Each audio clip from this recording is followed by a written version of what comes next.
Saya awali dulu Bante berkenaan dengan tadi Bante sudah menjelaskan ya bahwa hidup ini ternyata banyak hal-hal yang kita itu tidak mengetahui seperti tadi untuk memahami bahwa seseorang itu sendiri mengalami hal-hal seperti kemalangan ya, hal-hal stres dan lain sebagainya. Nah, untuk memahami hal itu kan tentu saja jika seseorang itu belum memahami tentang hukum sebab akibat. Nah, jadi untuk memahami bahwa tadi apa yang disampaikan Bante bahwa ternyata kita ini sedang menerima karma buruknya sehingga belum berbuah. Nah, hal itu kan tentu saja tidak mudah, Bante.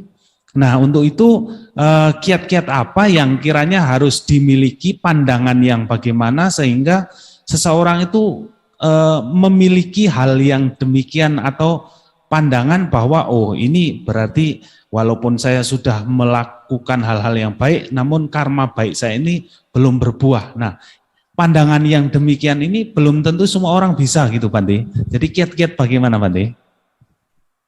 Baik, jadi sebetulnya tadi saya sudah sampaikan bahwa kita itu mudah untuk melihat perubahan itu pada orang lain. Jadi misalnya ketika orang lain mengalami kerugian di dalam pekerjaan, kita langsung ngomong, ya biasa kan, pekerjaan itu kan selalu ada untung dan rugi. Enak sekali kita jawab seperti itu. Kemudian ketika ada orang sakit, mengeluh, kemudian kita mengatakan, loh ya biasa kan, ya masa orang hidup itu sehat terus, kan ya ada sakitnya. Nah kita santai sekali mengatakan seperti itu. Ketika pasangan hidupnya meninggal, dia sedih sekali, kita katakan, ya sudahlah, hidup kan memang tidak kekal. Kamu tangisi juga nggak akan hidup. Enak sekali.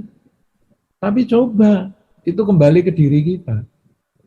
Kita sangat-sangat sulit. Ketika kita mengalami sakit, kemudian dinasihati yang sama oleh orang itu tadi, kamu dulu kan sudah nasihati saya, bahwa hidup ini kan memang tidak kekal. Itu kan hidupmu yang memang tidak berkualitas.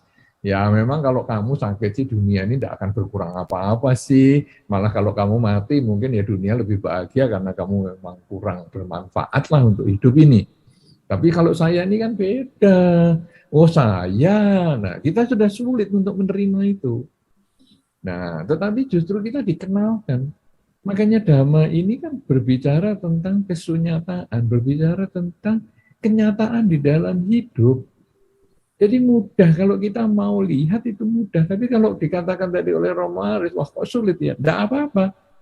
Karena apa? Karena setiap orang memiliki waktu pencerahannya masing-masing.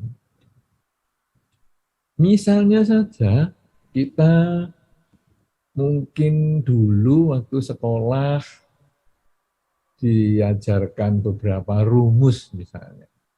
Rumus-rumus matematika mungkin, kita diajarkan menghitung sudut misalnya, sudut 90 derajat, sudut 45 derajat, dan lain sebagainya.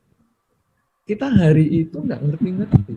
Ada sebagian ya, itu dari ada seorang yang memang pandai sekali sudah ngerti begituan. Tapi ada yang kita, waduh ini apa sih, sudut 90 derajat ini apa sih? Nah, kemudian begitu kita sudah mulai dewasa, kita lalu lihat tembok rumah kita, oh ini maksudnya sudut 90 derajat. Kemudian kita lihat kalau tukang membangun wihara, ya atau di rumah kita misalnya menggunakan benang yang dikasih pemberat, oh ini maksudnya 90 derajat. Oh, nah kita baru ngerti. Tetapi mungkin kita sudah umur misalnya 25. Padahal itu diajarkan pendidikan seperti itu misalnya waktu kita umur 14 tahun. Jadi 10 tahun yang sia-sia karena kita tidak ngerti apa itu. Nah, demikian pula tiap orang itu punya waktunya masing-masing. Makanya mengenal tua, sakit, dan mati, itu kalau di dalam Dhamma dikatakan itu Dhamma Duta. Jadi, Dewa Duta, bukan Dhamma Duta, tapi Dewa Duta, utusan Dewa. Itu supaya orang itu memahami bahwa itulah kenyataan sudah ada di depanmu. Kamu berkunjung ke rumah sakit, itulah ada orang sakit. Kemudian ketika kamu melihat orang tuamu sendiri, ayah dan ibumu yang sudah lemes di tempat tidur, itulah orang tua. Kemudian ketika kita melayat, bahkan teman seumuran dengan kita, ya itulah kematian. Mereka bisa sakit, mereka bisa tua, mereka bisa mati, demikian pula kita. Kemudian kita juga dikenalkan dengan membaca Wijaya Sutta misalnya, ya Wijaya Sutta yang ada di buku Parita, bahwa ya mayat itu seperti itu, demikian pula kita. Jangan menganggap diri kita kekal, karena kalau kita menganggap diri kita kekal, nggak pernah berubah, nggak pernah mati, nggak pernah sakit, itu namanya kita berisi otaknya kebodohan. Nah itu sebetulnya kita dikenalkan terus, tapi kapan ngehnya? Nah, kalau kita kembali ke riwayat Sang Buddha, Pangeran Siddhartha, kalau di dalam beberapa versi diceritakan, ngehnya beliau itu, mulai ngerti beliau itu, tua, sakit, dan mati, itu umur 29 tahun. Beliau itu jenius. Jangan dikira beliau itu orang yang biasa-biasa. Sejak kecil, buku-buku suci sudah hafal. Pasti beliau ya lihatlah, orang tuanya makin tua, masa nggak pernah lihat? Beliau yang mesti lihat mungkin orang sakit, orang mati, tetapi di dalam cerita yang biasa kita baca itu, lihat tua, sakit, dan mati itu pada saat umur 29, artinya memahami tua, sakit, dan mati. Tua, sakit, dan mati itu di 29 itu. Sehingga beliau kaget, loh, aku ya bisa tua, sakit, dan mati ya. Itu yang bikin mengerti. Nah, kalau tadi dikatakan Romo Haris, gimana ya orang nggak ngerti-ngerti tentang tidak kekal. Nah, Pangeran Siddhartha saja yang jenius 29 tahun. Yang paramitanya sudah sempurna di kehidupan waktu kelahiran sebagai Siddhartha Gautama. Nah, apalagi kita manusia biasa ini. Mungkin butuh 29 kelahiran baru ngeh. Iya, berarti. Karena kita ini sekarang sudah di depan kita. Sakit ini sudah pekerjaan kita sehari-hari. Kemarin COVID yang sedemikian luar biasa itu. Apa yang berubah di diri kita? Sudahkah kita jadi lebih baik? Sudahkah kita lebih menyadari hidup itu berubah? Belum tentu. Nah, tetapi kita sedikit demi sedikit. Makanya latihan kerelaan ini dilatih sejak masih balita. Sampai nanti tua pun kita masih ada latihannya itu. Kenapa? Karena ada pelepasan terakhir, yaitu kita meninggalkan dunia ini. Saya sekarang ketika balita, saya melepaskan harta saya yang sedikit tadi, uang saku saya untuk berdana. Ketika saya sudah mulai agak dewasa, saya berdana makan ke wihara. Saya melepaskan makanan saya ke wihara. Ketika saya kemudian ikut Katina, maka saya melepaskan sebagian milik saya, 4 kebutuhan pokok saya untuk para biku. Sebetulnya pelepasan. Di akhir kehidupan kita, kalau kita sudah sering seperti itu, kita melepaskan harta kita, melepaskan keluarga kita, semua kita lepaskan. Tapi berapa banyak kita juga yang menyadari itu dan akhirnya kita tetap, ya aku nggak mau mati sekarang. Aku masih kepingin dengan pasangan hidupku, aku masih kepingin dengan anakku, aku masih kepingin dengan pekerjaanku, tahtaku, dan lain sebagainya, karir, dan sebagainya. Semua itu karena setiap orang berbeda-beda. Nah, tugas kita sebetulnya adalah selalu menyadari, kita lalu membaca sering-sering tentang misalnya Abhinha Pacawekana, perenungan yang kerap kali harus direnungkan. Bahwa semua yang terjadi pada diriku ini juga buah dari perilakuku sendiri. Aku lahir ini juga dari buah perilakuku sendiri, makanya aku lahir di orang tua yang ini, bukan orang tua yang itu. Kemudian ketika aku ngalami seperti ini, ya ini buah perilakuku juga. Baik perilaku yang baik sehingga saya bahagia, maupun yang tidak bahagia. Jadi kalau tadi Romo menanyakan hal itu, gimana ya caranya? Sering-sering membaca perenungan kerap itu. Ya. Sering-sering membaca Brahma Wihara, sering-sering membaca Wijaya Sutta. Jadi buku Parita itu sering dibaca, sering direnungkan, maka nanti kita lama-lama entah di kehidupan ini ataupun di kehidupan selanjutnya, itu akan kita ngeh, wah, semua ini ternyata buah kelakuan sendiri ya. Nah, tetapi problemnya itu kan karena saya menolong orang, misalnya. Karena orang itu soalnya memahaminya kadang agak beda toh. Jadi saya menolong si A. Saya berharap si A itu satu ketika menolong kita. Padahal si A itu setelah kita tolong dia malah menyakiti kita, merugikan kita. Sehingga kita menganggap ya ini kan hukumnya keliru nih. Nah, enggak seperti itu. Iya. Ya, saya menolong si A. Tetapi mungkin saya mendapat pertolongan dari orang lain, misalnya si B. Lah si A kok jahat sama saya? Oke. Si A jahat sama saya, tapi saya dijahati nggak ngapa-ngapa. Saya dijahati tidak mengalami penderitaan yang parah. Berarti saya kuat. Ketika saya kuat, berarti ini juga buah karma yang lain. Dia menjahati, dia bikin karma buruk. Tapi saya kuat. Saya berarti sedang memetik buah karma baik. Ya, ini karma ini tidak 1:1 seperti itu. Karena tanam padi bukan berarti mesti panennya 1 butir padi. Tanam 1 butir padi, itu panennya bukan 1 butir padi loh. Tanam 1 padi, panennya kan padi yang banyak. Iya, Mati. Ya, tanam 1 mangga, panennya bukan 1 butir mangga. Tanamnya mangga, panennya mangga dan bertahun-tahun. Nah, artinya apa? Kalau kita menanam kejahatan sekali, itu juga bisa panennya macam-macam. Tapi sebaliknya kita menanam kebajikan yang sedikit, itu pun juga panennya juga akan bermacam-macam. Ya, karena itu bagi yang kita masih belum bersemangat atau ada orang yang belum memahami itu, memang tiap orang butuh waktu untuk mengerti. Bahkan kita pun butuh waktu. Tidak bisa instan gitu ya, Bante ya? Tidak bisa instan. Kita kadang hanya ngerti teori.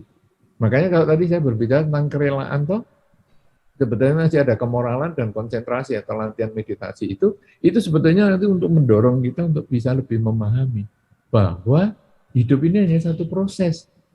Karena di dalam kesadaran itu kita dilatih untuk sadar setiap saat. Hidup adalah saat ini. Tadi saya sudah pernah hidup, tapi sudah tidak hidup. Itu tadi hanya kenangan. Nanti saya akan hidup, tapi belum tentu hidup. Itu masih impian. Hidup adalah saat ini. Tadi saya yang dimaki adalah tadi. Tadi itu bisa 1 detik yang lalu, bisa 1 tahun yang lalu, bisa 1 kehidupan yang lalu. Saya dimaki yang tadi.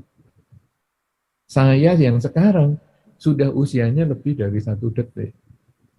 Kalau saya masih membalas makian dia, berarti badan saya yang saat ini, yang sudah umurnya lebih 1 detik, pikiran saya yang saat ini, yang umurnya juga lebih 1 detik, masih melekat dengan masa lalu, 1 detik yang lalu. Kenapa? Karena tidak menyadari hidup yang tidak kekal. Saya yang tadi kok dimaki. Nah, tapi ketika kita sadar hidup saat ini, maka saat ini saya justru gunakan untuk berbuat baik. Karena saat ini yang baru, pikiran, ucapan, dan perbuatan saya, dia juga baru saat ini. Kenapa kita tidak menjalin hubungan yang baru? Nah, nanti yang akan datang. Kita kadang, kalau saya memaafkan sekarang, nanti dia akan gitu lagi. Padahal nanti itu belum tentu. Karena nanti kita mati duluan, pada saat yang berikutnya, apa yang mau dijahati? Akhirnya kita mati dengan pikiran buruk. Nah, justru karena itu hidup adalah saat ini. Itu nanti yang paling mendorong, yang paling luar biasa untuk selalu bersemangat dalam jalan dhamma. Tapi karena waktunya kan ya tidak panjang, ya kita kasih satu bagian aja supaya sisanya nanti tentang setelah kerelaan adalah kemoralan dan konsentrasi, itu nanti bisa dibahas oleh biku yang lain ataupun pada saat topik-topik yang lain di sebulan pendalaman Dhamma ini. Begitu, Romo Haris. Baik, terima kasih Bante, sangat luar biasa. Ternyata perenungan itu sangat menentukan juga untuk kelanjutan kehidupan kita selanjutnya. Ya, baik. Ini ada juga yang sudah bertanya, ada juga yang sudah raise hand, Bante. Ibu Meli ya. Ya, disilahkan. Boleh disebut dari mana juga ya? Iya, silakan sebut dari mana. Siapa tahu ada yang dari malam, luar pulau. terima kasih kepada moderator yang telah memberikan waktu kepada saya. Selamat malam dan namo buddhaya, Bante Utamo. Saya perkenalkan diri dulu, nama saya Meli. Saya berasal dari Tanjung Balai Karimun. Saya adalah seorang ibu dengan mempunyai 3 orang anak. Saya sebagai seorang ibu rumah tangga. Bante, saya mau bertanya atau minta pencerahan dari Bante. Bante, 3 bulan atau 4 bulan yang lalu, saya divonis oleh dokter dengan satu penyakit yang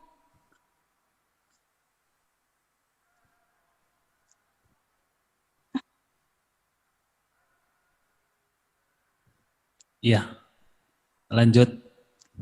Tarik nafas terlebih dahulu.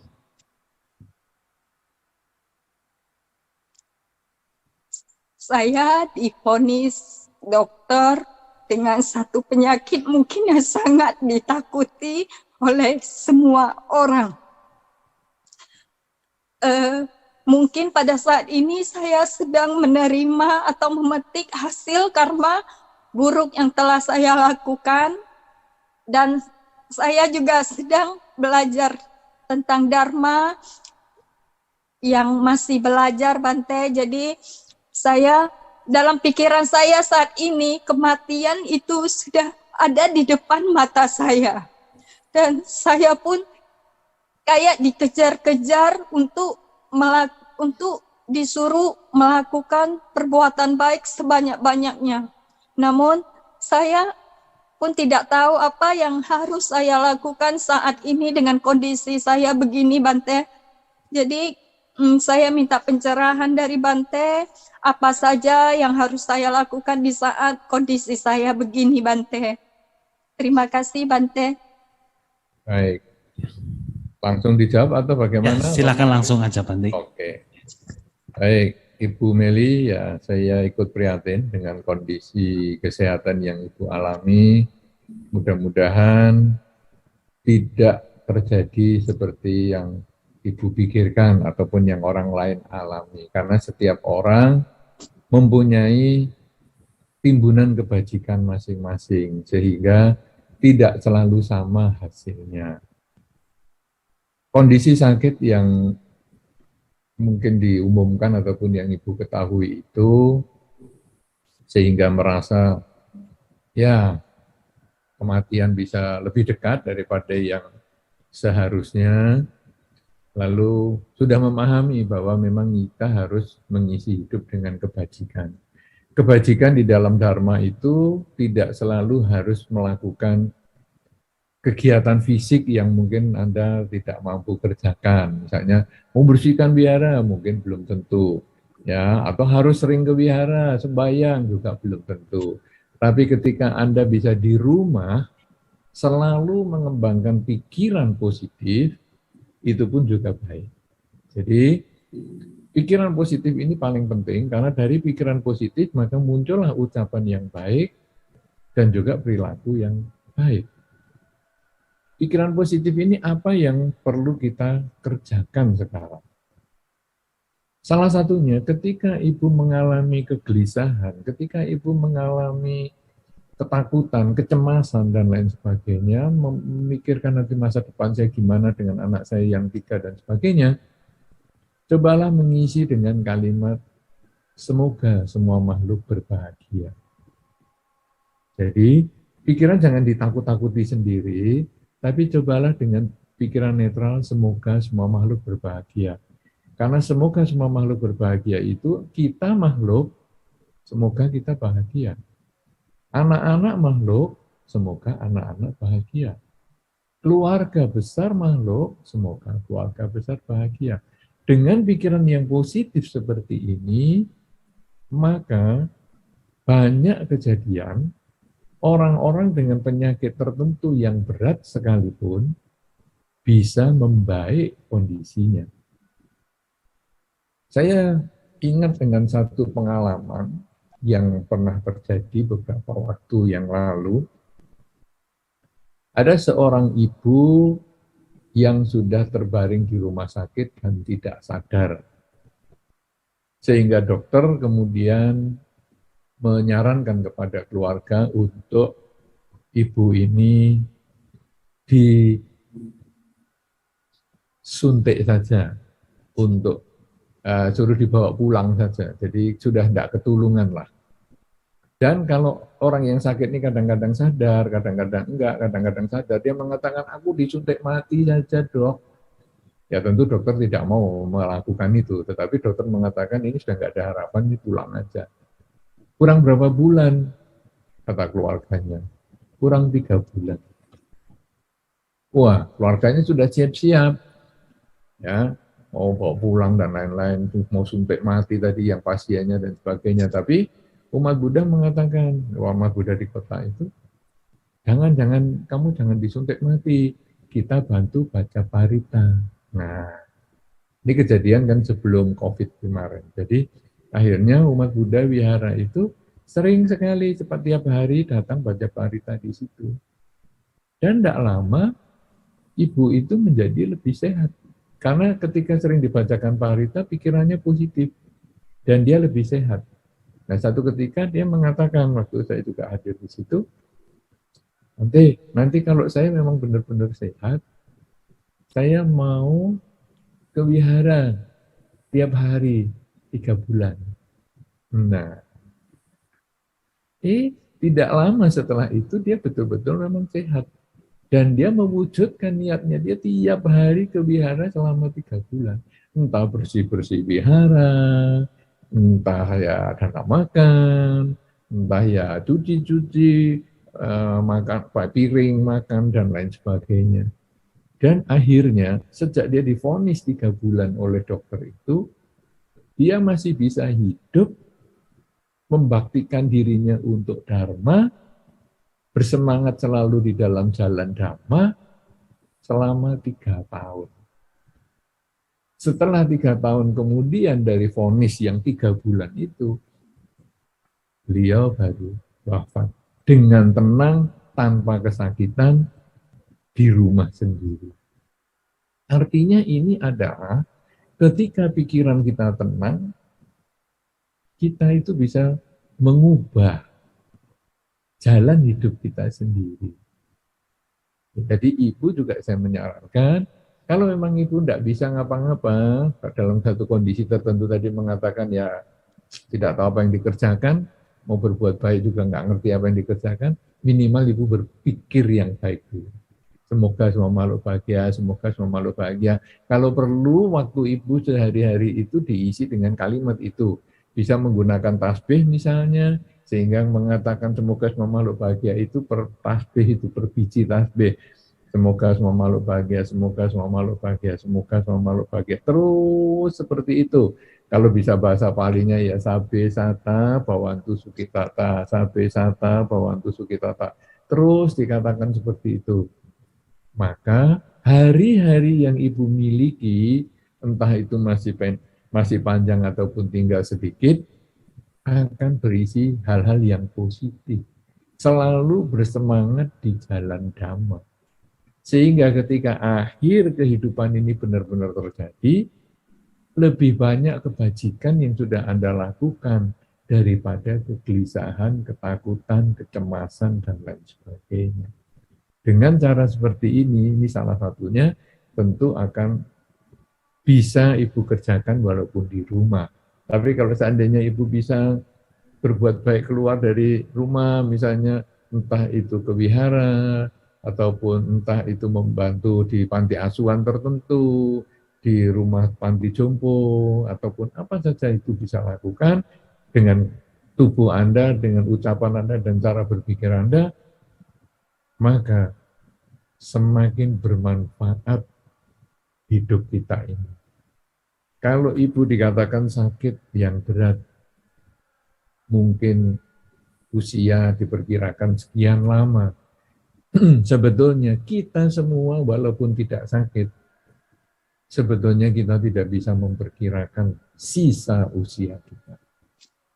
Di dalam Dhamma dikatakan hidup ini tidak pasti. Kematian itu yang pasti. Apakah saya ini masih bisa hidup besok? Belum tentu. Karena kalau saat ini kemudian terjadi bencana ataupun saya terjadi serangan jantung misalnya dan saya mati, saya tidak bisa mengatakan besok saya akan gini-gini, tidak bisa. Kita tidak pernah tahu akhir kehidupan ini karena hidup memang tidak pasti. Saat ini kita hidup. Apakah nanti hidup? Belum tentu. 2 jam lagi apakah masih hidup? Belum tentu. 1 hari lagi masih hidup? Belum tentu. Setahun lagi masih hidup? Belum tentu. Kehidupan tidak pasti. Kematian itu yang pasti. Karena itu, Ibu jangan takut. Selalulah bersemangat. Karena kita semua sekalipun tidak ada yang bisa memastikan usia kehidupan kita. Semoga hal ini bisa dimengerti Ibu, dan Ibu mulai sekarang sampai selama-lamanya memperbanyak kebajikan dengan ucapan, pikiran, dan perilaku, karena itulah yang menjadi bekal untuk terlahir kembali di alam bahagia dengan meninggalkan kenangan baik juga untuk keluarga maupun untuk lingkungan dan siapapun yang mengenal Ibu. Semoga ini bisa dimengerti, Ibu Meli. Ya Bante, terima kasih Bante atas pencerahannya. Semoga bisa saya praktekkan dalam kehidupan saya sehari-hari. Terima kasih Bante, Namo Buddhaya. Ya, terima kasih sekali lagi Bante atas pencerahannya, dan semoga Ibu Meli mampu menerima, ya, memahami apa yang telah disampaikan Bante. Untuk selanjutnya ada pertanyaan di YouTube Bante, dari Bapak Erwin Gunawan. Namo Buddhaya Bante, bagaimana cara mengingatkan diri dan memunculkan semangat di saat kita berada dalam kondisi terpuruk atau putus asa saat menghadapi masalah? Terima kasih Bante. Mirip juga nih Bante. Ya, ini sebetulnya mirip dengan pertanyaan Romo tadi.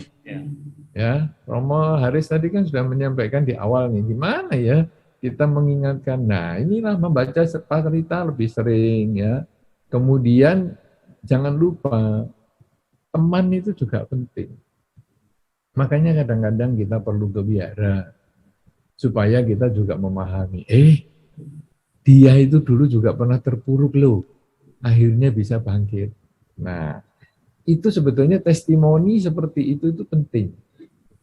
Karena orang yang jalankan Dharma, kalau dia sudah bahagia, itu sebetulnya di buku-buku juga banyak. Bahkan sebetulnya kalau di dalam Dhamma, kita lalu melihat di dalam bagian Tipitaka itu ada Teragata dan Terigata. Itu kan kumpulan orang-orang yang sudah berhasil di dalam jalan Dhamma. Mereka-mereka yang mencapai kesucian di jalan Dhamma.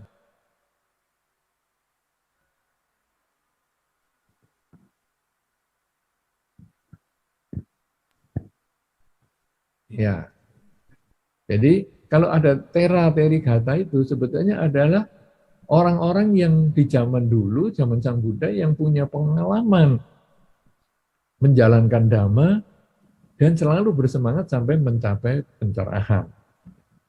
Itu akan mendorong kita, ada orang bisa seperti itu ya. Berarti kalau saya mau berjuang juga bisa. Bahkan Pangeran Siddhartha pun dia orang biasa. Tapi setelah mau berjuang, mencapai kesucian, menjadi Buddha. Dan setelah menjadi Buddha pun beliau mengatakan, aku hanya penunjuk jalan, engkau sendiri yang menjalani. Artinya apa? Semua orang bisa, asal mau berjuang. Nah, itu sebetulnya kita mendengar pengalaman-pengalaman orang itu kemudian bisa membangkitkan semangat dalam diri kita. Tapi kalau masih kurang, ya kadang kita pergi ke wihara, bertemu dengan teman yang biasa memahami di dalam Dharma, bukan malah menjerumuskan. Atau kadang-kadang kita ketemu teman Buddhis yang kadang malah menyepelekan masalah. Jadi misalnya, aduh gimana ya, aku ini terpuruk banget. Apa terpuruknya? Ya masalah keluarga lah. Anakku begini, pasangan hidupku begitu. Nah, kadang-kadang umat Buddha itu ada, ya itulah karmamu. Ya kamu berumah tangga, ya resikonya seperti itu loh. Jadi kita yang sedang stres ini, kena kata-kata itu langsung tambah stres. Karena orang yang ngomong itu tidak punya empati. Coba kamu kalau ngalami sendiri. Nah ini tadi yang saya sudah sampaikan ketika kita pergi ke rumah duka, ketika orang sakit, itu kadang-kadang kita menyepelekan. Ya biasa kan, tidak kekal. Gitu aja masa nggak ngerti. Ya meninggal kan biasa. Ditinggal orang yang dicintai kan biasa. Itu orang nggak punya empati. Tapi itu sering terjadi di lingkungan Buddhis. Anda kadang-kadang kalau ngomong sama orang lain yang sesama Buddhis kadang bisa dijawab seperti itu, kita jadi stres. Padahal di dalam Dharma ini memang semua itu berbicara tentang hukum alam. Jadi semua itu ada di lingkungan kita. Ya, tidak kekal itu semua ada. Berpisah dengan yang dicinta, bertemu dengan yang dibenci, itu ada di lingkungan kita. Cuman ketika kita terpuruk, kita itu kadang tidak ingat. Nah, kalau kita tanya orang, atau kita sekarang dibalik lah, kita ditanyain orang menganggap itu masalah berat. Kita kok enggak ya? Itu kan masalah gampang. Masalah rumah tangga begini-begini. Kenapa kita merasa enggak? Karena kita tidak terlibat secara emosi terhadap masalah itu. Jadi kita gampang sekali melihat dari luar. Oh, ini penjelasannya. Ya, tetapi bagi orang yang sedang terlibat secara emosi, bingung. Itu contohnya ya, kalau Anda mau cari kunci kendaraan. Aduh, sudah mau terlambat ini. Aduh, mana nih kunci kendaraan ini, mana? Wah, kita bingung karena terlibat secara emosi. Kemudian yang di rumah tanya, cari apa sih? Kunci kendaraan. Oh, itu. Ini di sini loh. Oh, dia gampang sekali nemukan. Ya karena dia tidak terlibat secara emosi. Terus yang kacamata bacanya di atas kepala. Mana kacamata? Ini penting ini, ada WA ini dari pengurus wihara ini. Mana ini kacamata? Lah, dia bingung. Kenapa? Karena dia terlibat secara emosi mau baca. Jadi fokusnya ke mau baca. Dia enggak fokus pada nyarinya. Nah, kita fokusnya pada nyari. Jadi, lah itu di atas kepalamu sendiri loh. Oh iya, ini kacamatanya di sini. Tak sadar gitu nanti. Tidak sadar. Kenapa? Karena kita tidak terlibat secara emosi. Jadi kalau kita mengingatkan diri kita, seketika kita belum terpuruk, sering-seringlah membaca parita. Seperti yang tadi saya sarankan ketika menjawab pertanyaan Romo Haris. Ya, parita tentang perenungan kerap, parita tentang Brahma Wihara, ya, dan beberapa parita-parita yang lain itu kita baca itu kalau kita belum terpuruk, sehingga waktu terpuruk kita tuh langsung ingat parita itu. Kayak Pancasila Buddhis. Kenapa kok kita kok ngulang terus padahal kita sudah ngerti?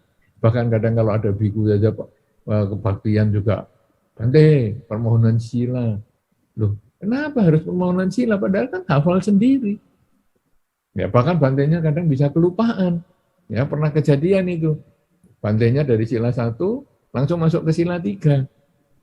Tapi umatnya bacanya sila kedua. Loh, kan berarti umatnya lebih pinter daripada bantenya. Nah, artinya apa? Walaupun hafal tetap perlu kita ulang. Sehingga ketika kita mau melanggar sila itu dia langsung jadi rem. Loh, saya kan sudah baca Pancasila. Masa sih saya melakukan itu? Nah, jadi sekarang Perenungan Kerap, Brahma Wihara, Wijaya Sutta, dan yang lain-lain itu, ya, itu semua kita sering baca.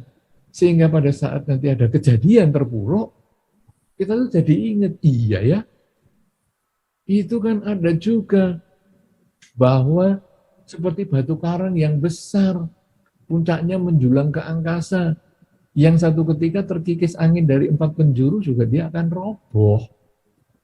Nah, apalagi saya, badan yang lemah ini, ya satu ketika pasti akan roboh juga dalam kematian. Nah, kita langsung menyadari itu. Raja ya bisa mati, kesatria bisa mati, ya kemudian orang mulia bisa mati, pedagang bisa mati. Demikian pula orang-orang yang tak punya posisi pun bisa mati, apalagi juga saya. Mantra perang pun tidak akan menyelesaikan masalah. Nah, begitu kita sering baca itu, saat ketakutan itu kita muncul. Nah, apalagi kita punya kalyanamita, orang yang mau menasihati kita, mengingatkan kita lagi. Masa kamu nggak ingat? Hidup ini kan memang nggak kekal. Ya, kita kan sering melihat matahari, pagi terbit, sore tenggelam. Nanti pagi lagi akan terbit lagi. Demikian pula kehidupan kita. Tidak pernah kita bertahan di satu sisi. Demikian terus kita nasihati banyak hal, sampai yang terpuruk itu menjadi nyaman, menjadi tenang, dan kemudian bangkit lagi semangat untuk dalam jalan Dharma. Ya, begitu. Mudah-mudahan yang penanya bisa tahu, selalu mengisi hidupnya itu sering-sering dengan parita yang sering dia baca, dan ketika sedang terpuruk, parita itu bermanfaat, tapi juga sekaligus kadang berkonsultasi bersama kalyanamita, ataupun orang yang mau mendengarkan kesulitan Anda, dan mau menasehati Anda, membangkitkan semangat Anda. Iya, baik. Terima kasih Bante, dan semoga pertanyaan tersebut telah terjawab. Ya. Ada pertanyaan lagi Bante, ini dari Yovia Yu. Namo Buddhaya Bante, selamat malam, mau bertanya, apakah orang baik ketika sebelum meninggal telah diberi cobaan seperti sakit yang parah sampai pada kematian? Apakah itu dapat mengurangi karma buruknya ketika kehidupan berikutnya? Terima kasih Bante. Iya, jadi sekarang ada orang baik meninggal sakit parah. Nah, kita tentu memahami bahwa sakit itu adalah buah karma buruk. Apakah itu bisa mengurangi? Sebetulnya jawaban tentang ini kita sulit ya, karena seberapa banyak sih karma buruk yang kita miliki itu? Kita kan nggak tahu stoknya. Nah, stoknya katakanlah 1000 lah. Kemudian sakit ini katakanlah 50, kan lumayan nih, 950. Ya, itu kalau dianggap seperti itu, iya. Tetapi ingat, setelah lahir kembali, kalau dia menambah karma buruk yang baru, kan nambah lagi. Ya, waktu kecil, lihat ada jangkrik, kemudian dicabuti kakinya, lah kan jadi nambah lagi, ada tambah 3, tambah 5, lama-lama jadi 1000 lagi, malah 1500. Nah, tetapi kalau sekarang gimana ya, kalau sekarang kita berbuat baik terus mengendalikan supaya kita tidak berbuat jahat, apakah karma buruk itu habis? Nah, ini kita menyederhanakan pertanyaan sebetulnya. Karena kita menganggap kehidupan kita itu cuma 2 atau 3 kali kehidupan. Jadi kalau saya kurangi kejahatannya itu, nanti lama-lama mesti 0. Tidak seperti itu. Kenapa? Karena kehidupan kita ini sudah tak terhingga kali kelahiran kita. Jadi timbunan kebajikan kita, timbunan kejahatan kita itu tak terhitung. Nah, kalau gitu kesucian itu apakah karma baik dan karma buruknya 0? Bukan. Kesucian itu atau tidak terlahirkan kembali itu adalah karena kita tidak punya kondisi untuk lahir kembali. Nah, ini ceritanya sedikit beda ya. Jadi Kalau kesucian itu sekarang ya 0, Anggulimala bagaimana bisa 0? Kita tentu tahu cerita Anggulimala. Angguli adalah jari, mala adalah kata rangkaian. Jadi Anggulimala itu adalah orang yang suka mengumpulkan jari karena gurunya meminta seperti itu. Dan orang yang diminta jarinya tentu tidak bisa sukarela diberikan. Ya, dia dibunuh sampai ribuan. Kenapa kok ribuan? Karena yang dikumpulkan 1000, tapi dikumpulkan pertama hilang. Kumpulkan lagi hilang, dan akhirnya dia talikan di lehernya itu baru nggak hilang. Nah, jadi dengan 1000 lebih dibunuh itu, masa sih langsung mencapai kesucian? Nah, kalau 0, kapan 0-nya? Nah, inilah. Itu menunjukkan bahwa kesucian atau nibbana itu bukan 0. Tetapi hilangnya kondisi untuk lahir kembali. Itu seperti bibit jagung, benih jagung yang subur, yang kalau kita letakkan di kondisi yang lembab saja dia langsung tumbuh. Ini kita letakkan di atas keramik. Jadi kondisi subur ini tidak bisa tumbuh karena dia di atas keramik, keras, walaupun dingin, lembab, tapi dia tidak bisa tumbuh. Nah, kesucian itu seperti itu. Kenapa kok bisa seperti itu? Karena dia selalu hidup pada saat ini. Yang tadi saya sudah jelaskan itu. Ini kekuatan konsentrasi kesadaran. Jadi saat ini saya sedang apa? Sehingga kalau saya dimaki, saya dipuji, saya tidak menjadi senang atau tidak senang. Batin menjadi netral. Karena tidak lagi ada timbul ketamaan, kebencian, tidak ada. Saya dipuji senang, tamak. Saya dimaki, benci. Ya, itu kebencian. Semua itu lenyap karena sudah sadar setiap saat. Yang dipuji ya saya yang tadi, yang dibenci saya yang tadi, saat ini harusnya batin saya netral. Nah, orang yang seperti ini itu seperti benih jagung yang diletakkan di keramik. Itu mencapai kesucian. Nah, sekarang kalau orang baik meninggal sakit parah, mengurangi karma buruk, ya mengurangilah, tapi tidak akan pernah habis. Di dalam Dhamma ada kata-kata, kurangi kejahatan, tambah kebajikan, sucikan pikiran. Itu sebetulnya kuncinya adalah, kalau Anda menganggap kejahatan itu seperti 1 sendok garam, kebajikan itu seperti setetes air, maka ketika Anda punya air 1 gelas, karma baik Anda 1 gelas, kemudian kemasukan 1 sendok garam, karma buruknya 1 sendok, maka air di dalam gelas ini asin sekali. Ini menjadikan hidup kita banyak penderitaan. Kemudian kita mau mengeluarkan garam ini nggak bisa. Lalu bagaimana supaya bisa mengurangi rasa garam? Nah, ini ibu-ibu atau para bapak yang pintar masak sudah tahu. Jadi masak kalau terlalu asin, garamnya kan sudah nggak bisa dikeluarkan. Tetapi ditambah airnya. Nah, jadi kurangi kejahatan. Garam jangan ditambah lagi. Atau bukan hanya kurangi, stop kejahatan. Berhenti melakukan kejahatan. Jangan menambah garam lagi. Tambah selalu kebajikan. Nah ini, nambah air terus. Kalau tadi airnya segelas, garamnya sesendok, asin banget. Sekarang karena ditambah air terus dan garamnya tidak ditambah, airnya ini menjadi 1 muk, 1 guci. Maka asinnya ada di situ garamnya. Tapi rasanya semakin tidak terasa. Apalagi kalau kita nambah air terus sampai 1 galon. Maka garam sesendok itu menjadi tidak terasa. Sama sekali. Inilah makanya kurangi kejahatan dan tambah kebajikan. Itu yang mengkondisikan seseorang menyucikan pikiran, sadar setiap saat pada saat ini. batin menjadi tenang, seimbang.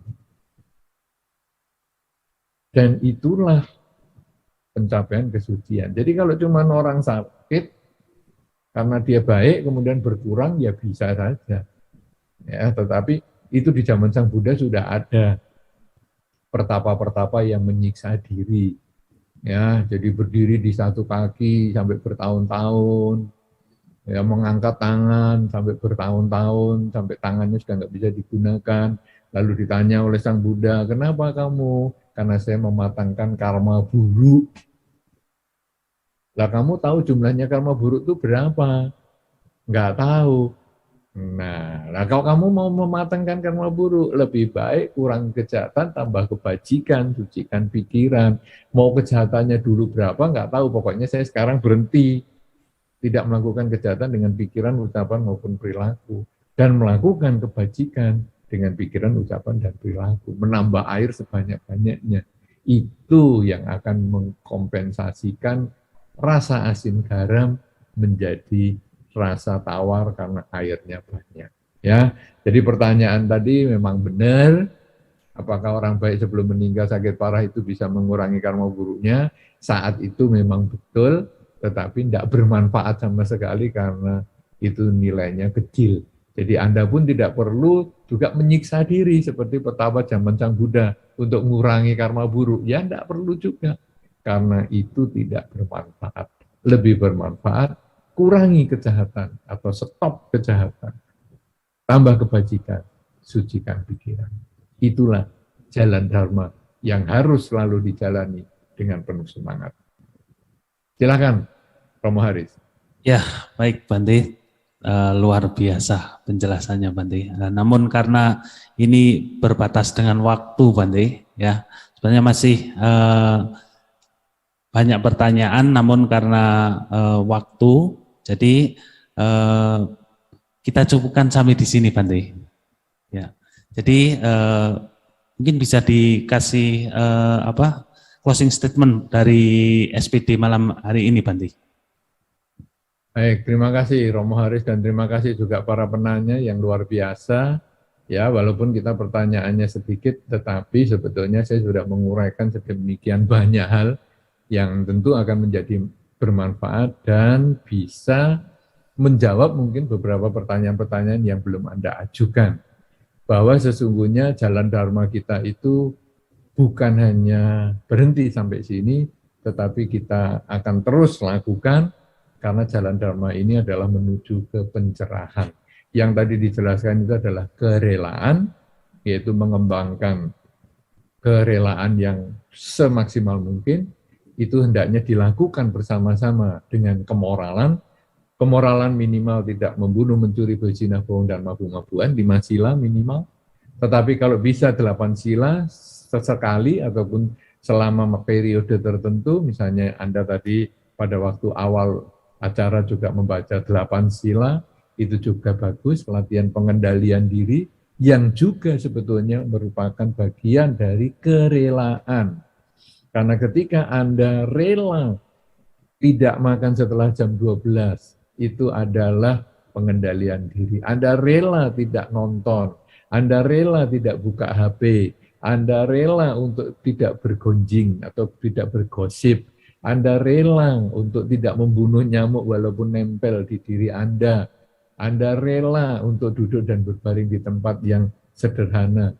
Itu sebetulnya adalah latihan kerelaan yang lebih mendalam.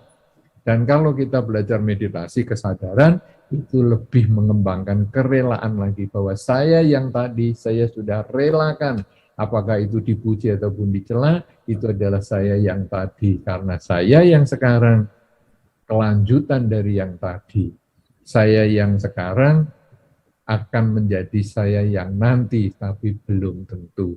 Dia yang memuji adalah dia yang tadi, saya tidak perlu terlalu berbahagia saat ini. Dia yang mencela juga dia yang tadi, saya tidak perlu membalas celaannya dia saat ini. Nah, dengan cara seperti itu, maka masa lalu menjadi kita terima sebagaimana adanya, menjadi pelajaran untuk kita, yang baik kita tingkatkan di saat ini, yang buruk kita perbaiki, di saat ini untuk membangun masa depan yang lebih baik. Dengan cara seperti itu, maka jalan Dharma kita buka dan kita selalu bersemangat karena semua kebajikan itu, semua semangat berbuat baik itu akan kembali pada diri kita di kehidupan ini maupun di kehidupan yang selanjutnya dalam bentuk kebahagiaan. Semoga yang kita sampaikan di sini bisa bermanfaat, memberikan semangat dan ide-ide baru untuk Anda berjalan dalam Dharma. Semoga Anda selalu berbahagia, selalu bersemangat, dan saya kembalikan kesempatan ini kepada Romo Haris yang sudah memimpin acara ini dengan baik sekali, dan terima kasih juga kepada Panitia Gabungan 8 Wihara. Semoga Anda semakin maju di dalam pelaksanaan Dharma, semoga Anda semakin bersemangat dalam jalan Dharma. Terima kasih, silakan Romo. Ya, baik. Sadu. Demikian tadi para Romo, Ramani, Ibu, Bapak, Saudara-saudari Dhamma, apa yang telah dibahas dan disampaikan oleh Yang Mulia Biku Utamo Mahathira mengambil tema tentang semangat dalam jalan Dhamma. Ya, kami semua menyampaikan terima kasih Anumodana atas semua penjelasan yang telah disampaikan Bante pada malam hari ini. Untuk pengumuman informasi mengenai SPD Sekepri untuk besok ya, pada Selasa 19 April tahun 2022 dengan narasumber Biku Santacito dengan tema memahami meditasi dalam konteks Paticca Samuppada. Nah, kami mengingatkan kembali kepada Rama-Ramani, Ibu, Bapak, Saudara-saudari Dhamma, mari ikuti SPD untuk besok Selasa 19 April tahun 2022 di jam yang sama, yaitu jam 19.00 waktu Indonesia Barat. Nah, dari awal sampai akhir ini, mari kita sebagai ungkapan terima kasih kita kepada Yang Mulia Biku Utamo Mahathira, kita bersikap anjali, kita akan memberikan penghormatan dengan kita awali ukasa. Okasa wandami Bante. Abhiwadana silisa nicang uda pacayino cataro dhamma wadanti ayu wano sukhang bala.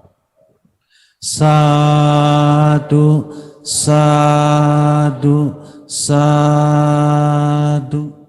Ya, demikian tadi seluruh rangkaian acara dalam diskusi pada SPD malam hari ini. Untuk itu kita semua menyampaikan terima kasih kepada Yang Mulia Biku Utamo Mahathira, dan karena ini telah selesai, kami persilahkan kepada Bante bisa meninggalkan ruang Zoom meeting ini.